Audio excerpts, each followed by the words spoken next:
Just this month, a new book has been published by Dr. D.T. Suzuki called Mysticism, Christian and Buddhist. I'm not intending to devote this program to a review of this book as such, but I call attention to it.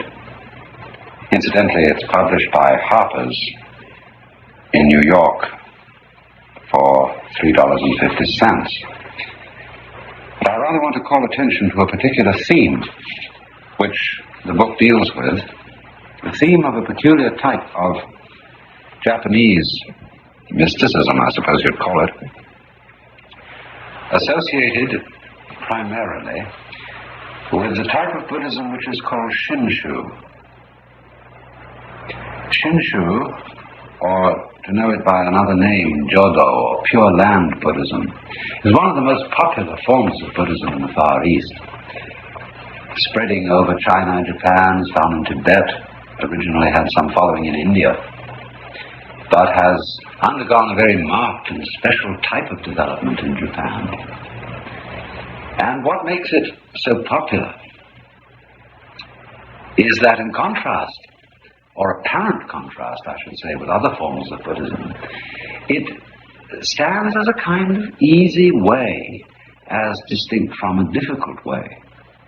In Japanese technical terms, the two types of Buddhism are respectively called Jiriki and Tariki. Now, Ji means one's own or self, and Ta means other, and Riki means power. And so the schools of Buddhism which call themselves Jiriki are ways of deliverance which one follows by one's own will, one's own power, one's own strength. Whereas on the other hand, the type of Buddhism called Tariki is where you rely on the power of another. And this other is, usually speaking, if I may put it in somewhat mythological terms, a great supramundane Buddha known as Amitabha, or in Japanese as Amida. And the story goes that in incalculable ages in the most distant past, this great Buddha made a vow that he would not enter into the state of complete Buddhahood until any human being upon the face of the earth who pronounced his name in faith would, after his death, be reborn in the Western paradise over which Amitabha presides, and find therein far greater ease of spiritual development, of awakening, of becoming a Buddha, than is to be found on the face of this difficult earth.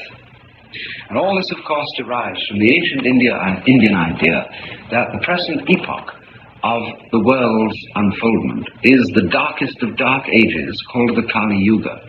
And in the Kali Yuga, or the Mappo as Buddhists call it, it is peculiarly difficult to advance towards any kind of spiritual development because it's an age of decadence, the end of which will witness the total destruction of the world prior to its remanifestation at some future time. And therefore, the story goes on to say that this great Buddha, Amitabha, did in course of time attain to complete Buddhahood, signifying the fact that his vow is fulfilled and that anyone who simply repeats the formula, Namo Amitabhaya in Sanskrit or in Japanese, Namo Amitabhuts, which is roughly translatable in English as the name of Amitabha Buddha, or Namu used in the formula is used in Sanskrit or Japanese, somewhat as the French say, nom d'un nom, where they just say name, meaning hail, I suppose, in English. We have no real equivalent of it. But the idea is that anybody who repeats the name of the Buddha, Amitabha, in perfect faith, will without any other effort, any other kind of spiritual endeavor on his own part, however evil, however depraved he may be, he will be reborn after death in this spiritual state in which the task of becoming a Buddha is rendered so easy as to be, as we should say, a perfect cinch. And of course all commentators on Buddhism say, well, this of course is how religions degenerate. They become popular pie-in-the-sky selling organizations where absolutely nothing is required of the faithful except an occasional contribution. And the easier you make it in contrast to the other sects which make it more difficult, the more people will flock to your following and the fatter the contributions will be, and it all ends up with a prayer wheel where all you have to do is make the thing revolve. You don't even have to think about it, and incalculable supernatural merits are stored up on your behalf. But it's very dangerous to jump to conclusions of this kind about this type of religious or spiritual manifestation, because in practice the Shin school of Buddhism has had some of the most remarkable adherents and produces a type of personality which is known in Japan as a myokonin. Literally translated, myokonin means a wonderful and fine man. That's just a literal translation which doesn't at all convey the sense of this kind of personality, the myokonin. But the myokonin, a man like Shinran himself, who founded the Shin school of Buddhism in Japan, is a man who has in a way understood the profounder meaning of the doctrine of this school. And perhaps before I talk about the personal characteristics of the myokonin, I should try and indicate what may underlie, what may be the deeper meaning of this seemingly decadent, highly popular and easy form of Buddhism. Perhaps the best way to do this is by means of the critique which this particular school uses against those who follow the other way, who follow the way of jiriki or self-power.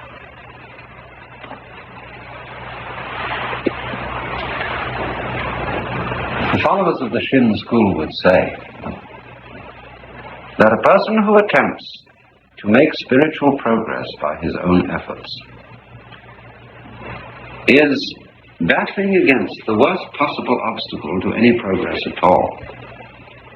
And that is that in thinking that he can do it himself, he's like a person trying to lift himself up by his own bootstraps.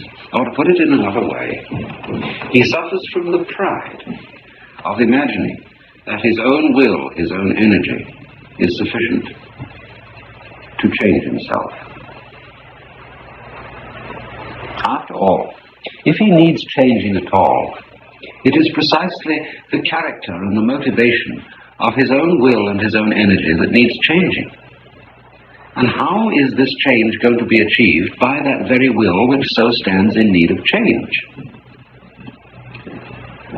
To put it in the more usual language of this school of thought, they say that the average human being is so weighted down by karma, that is, if we put it into more modern terminology, we would say he is so fundamentally conditioned by his upbringing, by his social environment, by the temptations of the world, the flesh and the devil, that there's really nothing he can do to make himself any better. And everything that he does do is simply a manifestation of this same conditioning, masquerading like a wolf in sheep's clothing. Therefore, if the human being cannot transform himself, if he is to be transformed at all, he must rely on some power greater than his own. Now, of course, this other power may be represented figuratively speaking, like we represent God in the Christian tradition, as a spiritual entity or force or intelligence quite other than and apart from man. Or it may be represented, on the other hand, as other than us, in just the same way that the functioning of our own bodies, the beating of the heart and the operation of the lungs, goes on quite independently of the conscious will, and is other in that sense, although in another sense, those unconscious and automatic or spontaneous functionings of our organism could be understood as more fundamentally and truly ourselves than the things that go on in our rather superficial consciousness. And if you interpret it in that latter way, the idea of tariki, or reliance on the power of another, is really reliance on something deeper in yourself than your surface consciousness. And that, I think, is the sense in which the profounder followers of this school of Buddhistic thought understand the doctrine. So the Myokonin, or, as I said literally, the wonderful fine fellow, is the kind of personality which this doctrine engenders. Now, what is he? He's the kind of person who has realized through and through the fallibility of his own humanity. He's the kind of person who knows himself thoroughly, who has a rather wry and humorous view of his own, shall we say, his own high motivations and ideals. He knows himself thoroughly for the rascal that he is, and doesn't pretend to be anything else. And this, if that were all the word to it, is a very likable form of fellow from my point of view. I always feel uncomfortable with people who don't have this realization of their own inherent rascality. The people who have pretensions to holiness and righteousness, who are so deceived as not to know that in their heart of hearts they are after all rapacious and selfish human beings. But the Myokonin makes no bones about this. He knows that's what he is, and he knows that by the exercise of his own will, of his own intention and his own conscious effort, he can't be anything else. And so there is in him a kind of fundamental honesty and sincerity from the start. What he goes on to be beyond this is something a little different. Because Myokonin is called a marvelous fine fellow, because somehow or other he does seem to transcend the ordinary kind of human rascality to become a truly unselfish, a truly human being, loving others, understanding others, sympathizing with others, a wonderful, compassionate man, because he has been enabled to love himself, to accept himself in the profoundest possible way.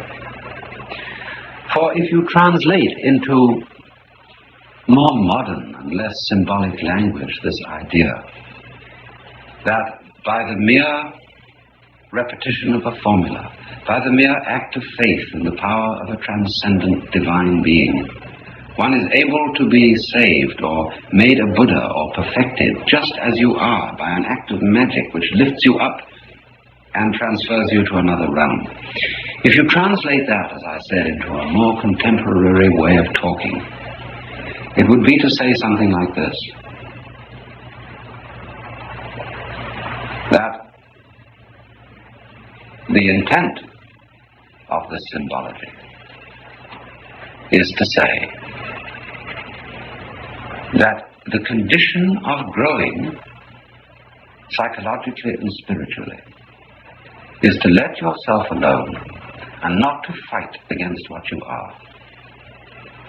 The more you try to make yourself great, to make yourself unselfish, to make yourself loving, you are simply tying yourself psychically into a knot a kind of paralyzed state, which makes it impossible for you to be anything except, as we might say, all balled up. But if, on the other hand, you let go of yourself and do not try to change yourself,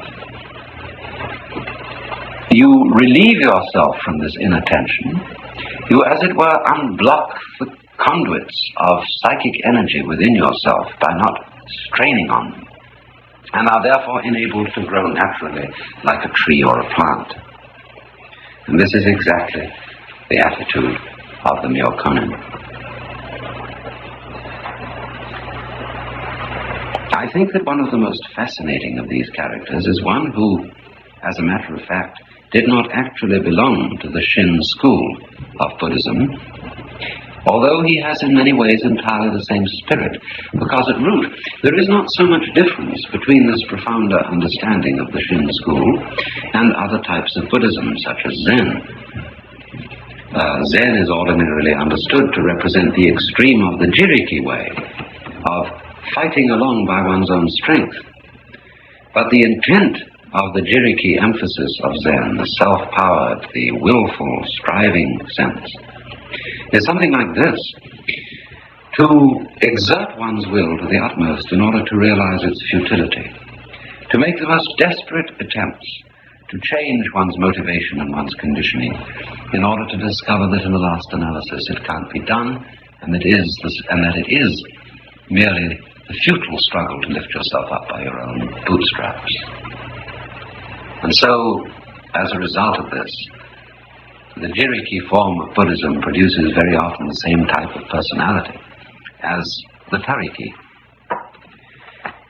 And one of the most marvelous examples of this spirit is a monk, or I'd rather call him a hermit and poet, by the name of Ryokan, who lived between 1758 and 1831.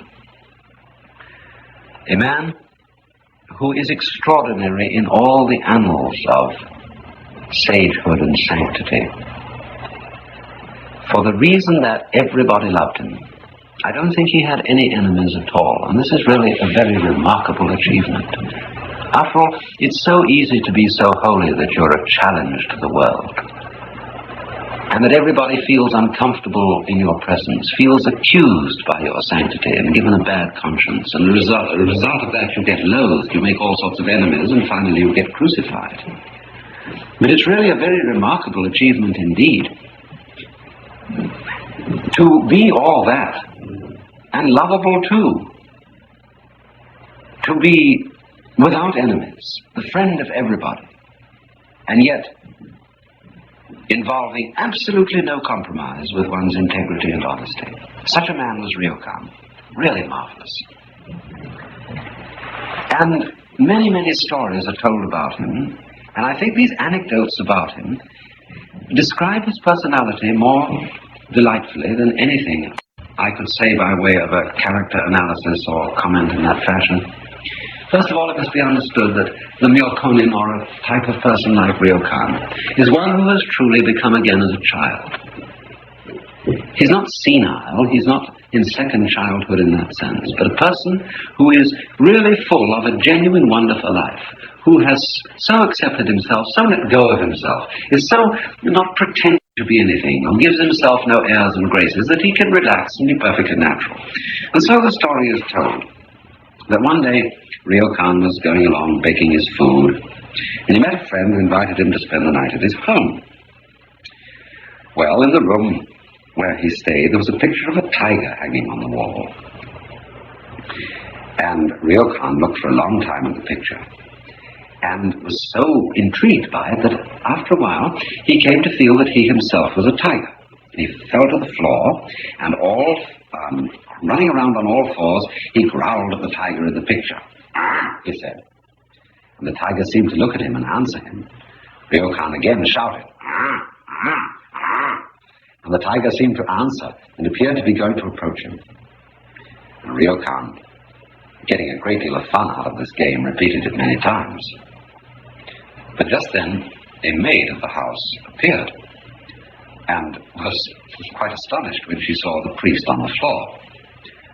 For a moment she didn't understand what had happened and was very frightened. And then she recognized him. "Oh, Ryokan-sama, so it is you who frightened me so much. What are you doing there?" Startled by her voice, Ryokan stopped his game of imitation and shamefacedly spoke to her on his knees. "Oh, did you see what I was doing?" he asked. "You did? Oh, that annoys me very much. But, good mate, please keep it a secret. Otherwise I won't know what to do, for people will think I'm crazy."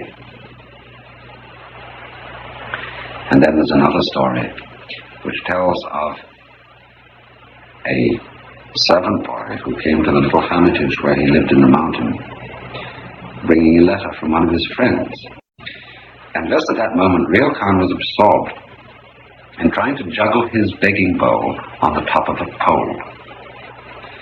When the messenger called out and delivered his letter, Ryokan stopped his juggling for a brief interval, glanced over the letter, and wrote his answer. The bearer made his departure, and Ryokan resumed his play. His bowl, time after time, slipped down to the floor, but again and again he'd set it up on top of the pole. Many hundred times did he struggle to accomplish this feat. And after some time the messenger returned. Ryokan was so engrossed in his play that he felt annoyed at this interruption and did not pay any attention to his visitor. Well, the boy waited for some time and finally called out in a loud voice, "Ryokan-sama, look here, what does this answer mean? My master is angry with me and has ordered me to ask you to take back the letter you wrote before and give me your real answer. Please do so." Ryokan then had pity on the intruder and opened the letter he had written only a short time before, and what was his surprise when he read, "The bowl turns round and round." He broke into laughter. "Oh, dear me, excuse me, I've made a mistake," he exclaimed. He then wrote another letter, but as his mind was filled with thoughts of the bowl and its play, the answer didn't come easily.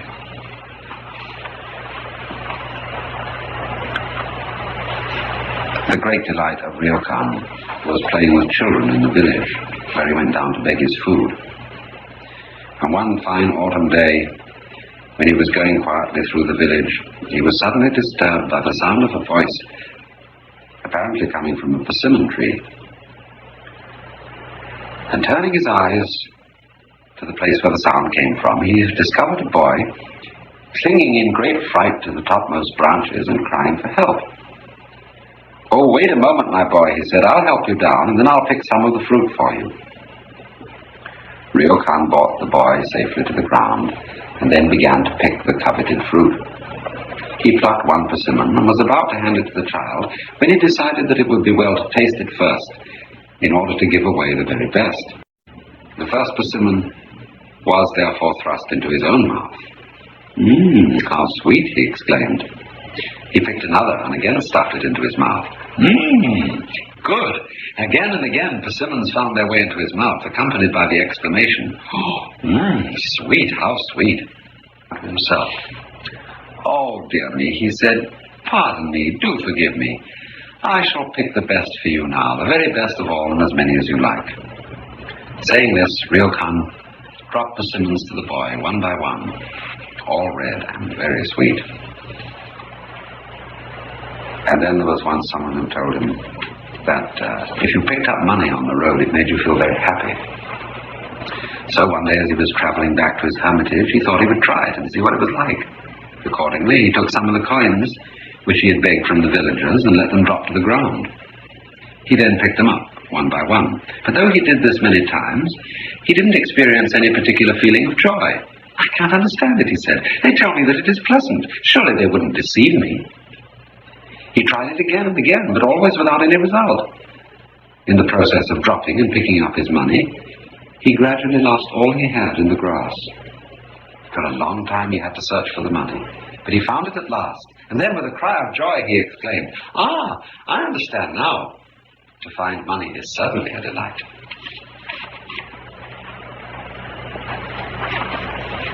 And once, when he was invited to stay in the home of some friends, they had to go out.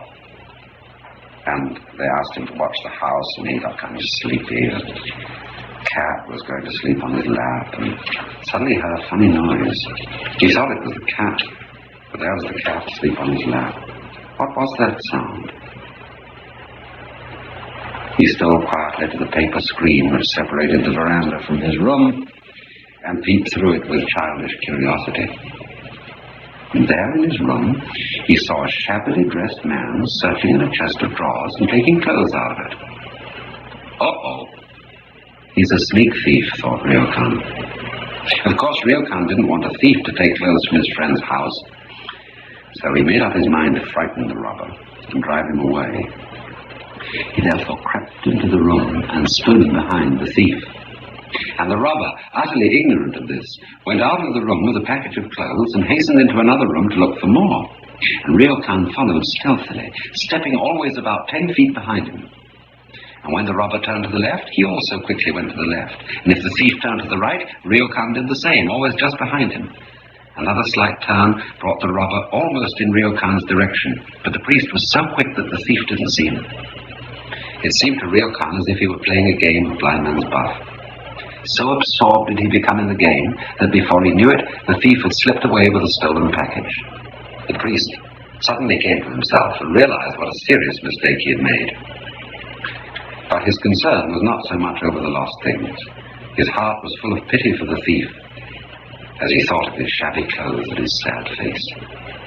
Late in the evening, when the family returned and were full of dismay when they saw what had happened, but Ryokan just sat in silence and smiled as usual.